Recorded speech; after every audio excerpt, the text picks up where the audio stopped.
데일리 브리핑.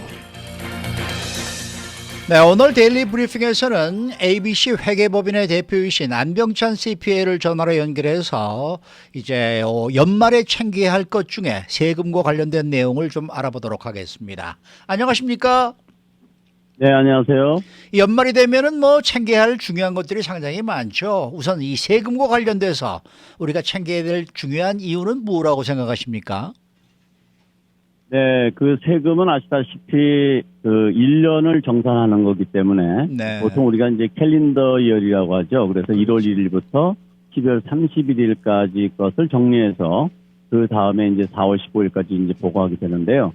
이렇게 기간이 있다 보니까 12월 달 같은 경우 이제 마지막 달이니까 혹시 그 해에 어떤 정리가 필요하다 그러면 12월 31일까지 해야만 그 해에 그 세금에 영향을 줄 수 있기 때문에 연말에 어떤 조치를 취하는 것은 매우 중요할 수 있습니다. 네. 특히 먼저 뭐 9월 말이라든지 6월 말이라든지 이렇게 분기 말에 조정하는 것은 실수를 하게 되면 또 놓치게 되면 그 다음 분기에 조정을 하면 되는데 연말에 그걸 놓치게 되면 그 해에 세금 보고에는 반영하기가 어렵게 될 수 있기 때문에 연말에 이제 그 각별히 신경 써서 조치를 해야 될 것을 미리미리 하는 것이 중요한 그런 이유입니다. 네. 우선 개인이 절세를 하기 위해서 연말에 챙겨야 할 것이 있다면 어떤 것들이 있을까요?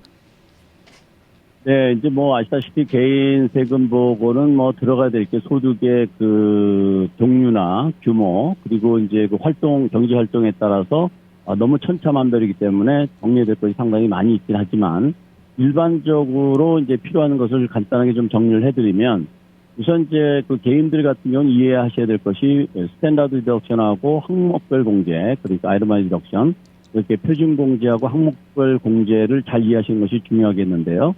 특히 이제 연말에 우리가 준비할 것은 그 아이템마이즈 디덕션을 하시는 항목별 공제를 하시는 그런 납세자들 같은 경우에는 각별히 이제 좀 신경 써야 될 것들이 많고 그리고 이제 소득이 이제 그 연말에 예상될 경우에 그것을 금년에 소득이 좀 많고 그래서 내년을 좀 넘기고 싶다 그러면 연말 내에 그런 조치를 해야 되는데 예를 들면 뭐 커미션 인컴을 금년 말에 받기로 했는데 이것을 내년 초로 좀 연기한다든지 또는 내년에 납부할 무슨 재산세 같은 것이 있다면 그 재산세 같은 것을 금년 안에 페이를 해서 세금에 좀 그 혜택을 미리 본다든지 이런 것들이 굉장히 이제 그 공제받을 때 중요한 공제받고 소득을 이제 조정할 때 중요한 역할을 할 것이고요. 그리고 이제 뭐 증식이 많이 된 재산이 있는데 어차피 기부할 계획이 있다고 하면 연말 내에 금년 말 안에 이제 기부를 하게 되면 2021년 소득세 신고에서 이제 혜택을 볼 수 있기 때문에 그런 것 역시 그 미리 준비하는 것이 굉장히 중요하겠고 또 이렇게 증식이 많이 된 재산을 기부할 때는 보통 우리가 이제 예를 들어서 주식이라든지 부동산이라든지 이런 것이 오래 가지고 있게 되면 이제 캡처 게인, 그 이익이 많이 발생하게 되는데요. 이것을 기부를 하게 되면 그 이익에 대한 세금까지 피할 수 있기 때문에 보통 이제 연말에 증식이 많이 된 그런 재산을 기부하는 그런 조치를 하게 되면 세금 혜택을 볼 수가 있다라는 것을 또 생각해 볼 수가 있겠고 그리고 이제 요즘 뭐 주식 투자도 많이 하고 다양한 투자들을 많이 하는데 이 투자의 그 세율 차이가 좀 심해요. 장기냐 단기냐에 따라서. 그래서 연말에 어떤 주식이나 부동산이나 뭐 이런 것을 처분할 계획이 있다고 하면 그 기간이 1년이 조금 모자른다. 그러면 그것을 연말에 처분하지 말고 내년 초에 처분해서 그 세율의 혜택을 볼 수 있는 그런 조치도 중요하다고 생각이 되어지고요. 그리고 이제 부동산이나 뭐 비즈니스나 이런 것을 또 처분할 경우에 연말에 처분하게 되면 금년에 그 돈을 다 받게 되면은 금년에 2021년에 소득으로 들어가서 그렇죠. 내년 초에 세금을 다 납부해야 됩니다.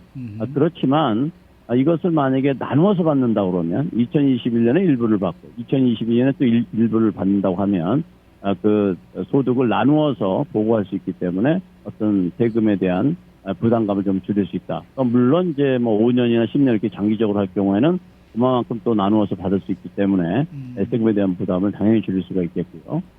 또 부동산 같은 경우에 그 우리 뭐 한인들도 많이 하고 계신데 이익이 많이 생겼을 때 연말에 처분이 되게 되면 그것을 템퍼리언 익스체인지를 선택을 해서 세금을 피하는 또는 세금을 연기하는 이런 방법을 취할 수가 있겠고 또 급하게 또 뭔가를 하고 싶다 그럴 때 할 수 있는 방법 중에 하나가 이제 그 은퇴 계좌를 개설하거나 그런 또 그 은퇴 계좌 이미 개설되어 있는 것에 몰입을 한다든지 이런 방법을 통해서 절세를 피하는 방법이 있을 것 같고요.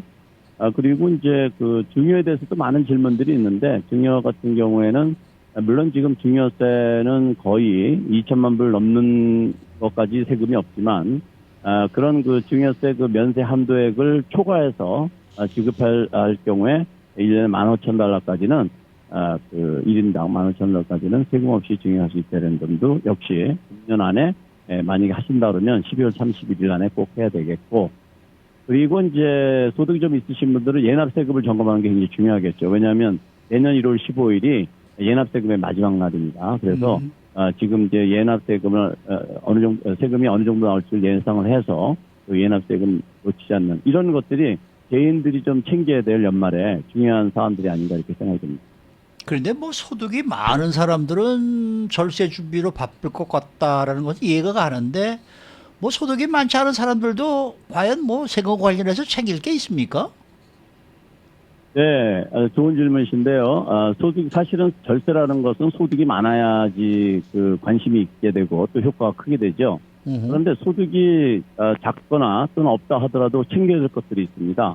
예를 들어서 직장 생활을 하시는 분이 소득이 많지는 않지만 직장을 뭐 2군데, 3군데로 이전을 했다고 하면 전 직장으로부터 내년 초에 W2를 받아야 되는데 간혹가다 그 회사가 문을 닫았다든지 또는 뭐 주소를 자기가 이사를 했는데 주소를 안 알려줘가지고 W2라든지 1099 같은 것을 못 받는 경우가 있습니다. 그래서 혹시 그런 그 이전이 있었다 그러면 전 직장에 연락을 해서 또는 전 페이어한테 1099 받으신 분들 같은 경우에는 본인한테 돈을 지급해준 그 회사에 연락을 해서 본인의 주소를 제대로 가지고 있는지 이런 것을 확인하는 것이 중요하겠고요.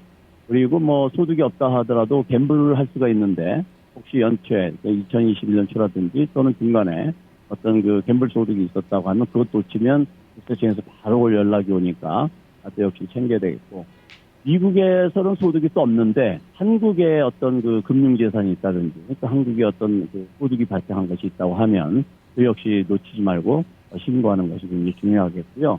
그리고 이제 뭐 내년에 세금 보고할 때 이제 해당이 주로 되겠지만 그 정부에서 소득이 작은 사람들한테는 정부에서 주는 다양한 텍스 크레딧이 있습니다. 그 중에서 리펀더블 크레딧 같은 경우는 현금과 똑같은 거기 때문에 그런 것을 잘 챙기는 게 굉장히 중요하겠고, 특히 소득이 작으신 분들이 소득 보고를 안 해가지고 본인이 받아야 될 환불금을 못 받은 것이 그중에 수억 불이 쌓여있기 때문에 혹시 본인이 그런 우를 범하지 않도록 소득이 작다고 해서 조금 포기하는 것보다는 이런 세금 보고에 관심을 갖고 본인이 챙겨야 될 것을 잘 챙기는 것이 중요하다고 생각이 듭니다. 네.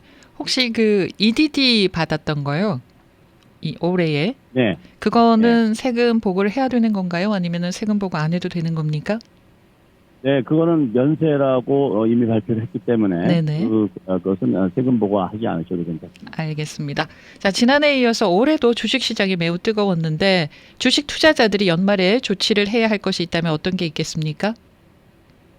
네, 주식은 지금 2020년 팬데믹 이후에 지금 많은 그 인기를 누리고 있습니다. 투자 종목으로서. 네. 그리고 이제 그 투자하는 방법이라든지 이런 것이 굉장히 간단해지고 편리해졌다 보니까 많은 분들이 지금 투자하고 있죠. 근데 주식 투자는 꼭 이해하셔야 될 것 중에 하나가 장기와 단기의 개념입니다. 여러분들이 만약에 주식 투자를 팔고사고를 자주 할 경우에는 단기가 되겠죠. 1년 이내에 그 매각을 했기 때문에 그럴 경우에는 세율이 높은 세율이 적용이 됩니다. 네. 최고 37% 세율이 적용이 되는데, 만약에 좋은 주식을 오랫동안 가지고 계시는 분들 같은 경우에는 1년 이상 가지고 있게 되면은 낮은 세율인 20% 세율이 적용이 되게 돼요. 최고 세율이. 그렇기 때문에 이제 그런 개념을 좀 잘 이해하셔가지고 그 정리하시는 게 좋고, 또 주식 투자하시는 분들이 갑자기 주식 가격이 올라서 잘 해서 팔아서 큰 이익을 봤는데 또 투자했다 손실을 보기도 하고 이렇게 하죠. 네. 그런데 만약에 이익을 보고 지금 또 그 구입한 주식이 손실을 보고 있을 경우에 이분은 그 이익을 본 것에 대해서 세금을 내년 4, 50%까지 납부해야 되는 일이 벌어지죠. 이럴 때 주식을 처분하지 않고 그냥 현금이 없는 상태에서 가게 되면 나중에 세금을 낼 현금이 없게 됩니다. 그래서 만약에 주식을 투자해서 많은 이익을 보았다고 하면 그중에 일부를 정리해서 세금 낼 것을 준비를 해놓지 않게 되면 내년 세금 볼 때 상당히 어려움을 겪을 수 있고, 또 만약에 그 주식을 중간에 처분해서 이익을 많이 봤는데 지금 손실 보는 것이 있다고 하면 금년 내에 이것을 정리해서 이익을 본 것을 상계하는 이런 조치를 금년 안에 해야만 세금을 피할 수 있다는 그런 중요한 점을 꼭 기억해 주시는 것이 중요하다고 생각이 듭니다. 만약에 올 한 해 그 주식 투자 이익이요 $600 미만이면 그거는 신고를 해야 되는 건가요? 안 해도 되는 건가요? 네, 해야 됩니다. $600 이하라도. $600라는 네. 건 1099 발행하는 그 기준의 금액이고, 네. 투자 본인이 다른 소득도 다 있을 가능성이 그런 분들 높기 때문에 당연히 그 소득과 함께 다 같이 보고를 하셔야 됩니다. 그 얘기는 그 투자 이익이 단돈 $1가 있다 하더라도 보고를 해야 되는 거와 마찬가지입니까? 네, $1가 아니라 손실이라도 신고를 해야 되는 거니까 아하. 뭐 금액의 기준이 없어요. 네네. 네. 자, 근데 이제 매년 이맘때면 말입니다. 이 자선단체로부터 도네이션을 해달라라는 요청을 참 많이 받습니다. 어떻게 해야 이 건전한 자선단체를 어떤 방법으로 찾아서 기부를 할 수가 있는 겁니까? 네, 그렇죠. 지금 이제 보통 이제 12월이면 기부의 달이기도 한데요. 많은 그 자선단체들이 도네이션을 요구하기도 하고, 또 돈이, 재산이 충분히 있으신 분들 같은 경우는 또 적절한 기부할 곳을 찾기도 합니다. 이럴 때 우선 첫 번째 우리가 확인해야 될 것은 뭐냐면 그 기부단체가 정부에서 규정한 보통 우리가 501c3라고 하는데 비영리 법인의 등록이 제대로 되어서 연세 법인인지 꼭 확인하는 것이 굉장히 중요하죠. 그래서 늘 이미 확인이 된 그런 법인 같은 경우에는 요구할 필요가 없겠지만 처음 도네이션 하는 곳에는 그 비영리 법인으로서 등록이 제대로 되어 있는지 그 면세허가를 받았는지에 대한 서류를 요청해서 사본을 받아본 다음에 도네이션을 결정하는 것이 좋겠습니다. 네. 보통 비영리 법인에서는 도네이션을 유치하기 위해서 그런 걸 요청하게 되면 그 사본을 보통 다 제공해 주니까 그런 걸 요청하는 것이 굉장히 중요하겠고, 그다음에 그 단체의 활동이 보통 웹사이트나 요즘 같으면 이제 SNS, 페이스북이나 이런 데 많이 그 활동 사항들을 업로드 시키고 있기 때문에 그런 상황을 보고 본인이 원하는 그런 단체인지 확인한 후에 결정하는 것이 바람직하다고 생각합니다. 네, 지금 시간이 한 30초 정도 남았는데요. RMD에 대해서 설명 부탁한다는 카톡 질문이 있습니다. 제가 RMD가 뭔지 잘 모르겠는데요. 한 30초에 대답해 주실 수 있나요? RMD가 정확한 얘기, RMD라는 게 여러 가지가 있어가지고 어떤 네네. 건지 정확하게 알지 못하고 설명드리기가 조금 어려운데요. 네, 알겠습니다. 정확하게 뭘 질문하시는 건지 모르겠습니다. 네. 자, 연말은 보너스 시기인데 이 보너스는 세법상 어떻게 처리가 되는 건가요?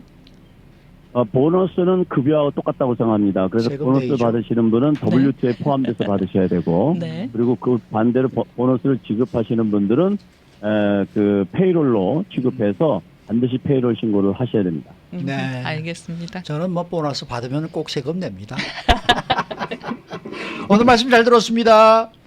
네, 감사합니다. 네, 지금까지 ABC 회계법인의 대표이신 안병찬 CPA와 함께했습니다.